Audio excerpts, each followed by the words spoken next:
एक राजसी प्रेम कथा। एक बार की बात है, एक सुंदर राज्य में राजा विक्रम और रानी मीरा रहते थे। राजा विक्रम अपनी शक्ति और साहस के लिए प्रसिद्ध थे, जबकि रानी मीरा अपनी दयालुता और समझदारी के लिए जानी जाती थी। राजमहल में सब कुछ सही था, लेकिन दोनों के दिलों में एक खालीपन था। राजा को एक ऐसी रानी चाहिए थी जो सिर्फ उसकी पत्नी न हो, बल्कि उसकी आत्मा को भी समझे।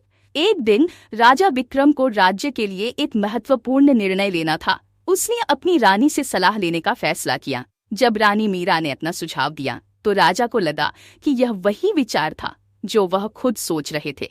दोनों की आंखों में कुछ खास था, कुछ अनकहा जो उन्हें एक दूसरे के करीब लाने की कोशिश कर रहा था। एक शाम जब सूरज अपने रात्रि के सफर पर निकलने वाला था, राजा विक्रम ने रानी मीरा से अपनी दिल की बात कह दी। मैं तुमसे सच में प्यार करता हूँ, मीरा। रानी मीरा की आंखों में आंसू थे, लेकिन वह मुस्कुराते हुए बोली, मुझे भी तुम्हारे बिना जीने का कोई मतलब नहीं है। राजा विक्रम अपनी दिल की बात रानी मीरा से कहना चाहते थे, लेकिन डरते थे कि कहीं यह सिर्फ एक तात्कालिक आकर्षण न हो।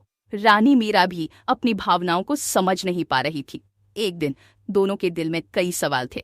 क्या यह सच्चा प्यार है या सिर्फ एक साथ रहने की आवश्यकता? एक शाम जब सूरज अपने रात्रि के सफर पर निकलने वाला था, राजा विक्रम ने रानी मीरा से अपनी दिल की बात कह दी। मैं तुमसे सच में प्यार करता हूँ, मीरा। रानी मीरा की आंखों में आंसू थे, लेकिन वह मुस्कुराते हुए बोली, मुझे भी तुम्हारे बिना जीने का कोई मतलब नहीं है। अब दोनों के दिल एक हो चुके थे। राजा विक्रम और रानी मीरा ने मिलकर न सिर्फ राजमहल की सत्ता, बल्कि एक दूसरे के दिलों की साम्राज्य भी जीता था। वह जानते थे कि उनका प्यार सच्चा है और वे हमेशा एक दूसरे के साथ रहेंगे। यह कहानी एक सुंदर और शाही प्रेम कथा को प्रस्तुत करती है, जो दर्शकों को रोमांस और शाही जीवन की गरिमा से जोड़ती है। ऐसे और वीडियोस देखने के लिए हमारे चैनल को लाइक न सब्सक्राइब करें और हाँ, बेल आइकन को दबाना न भूलें।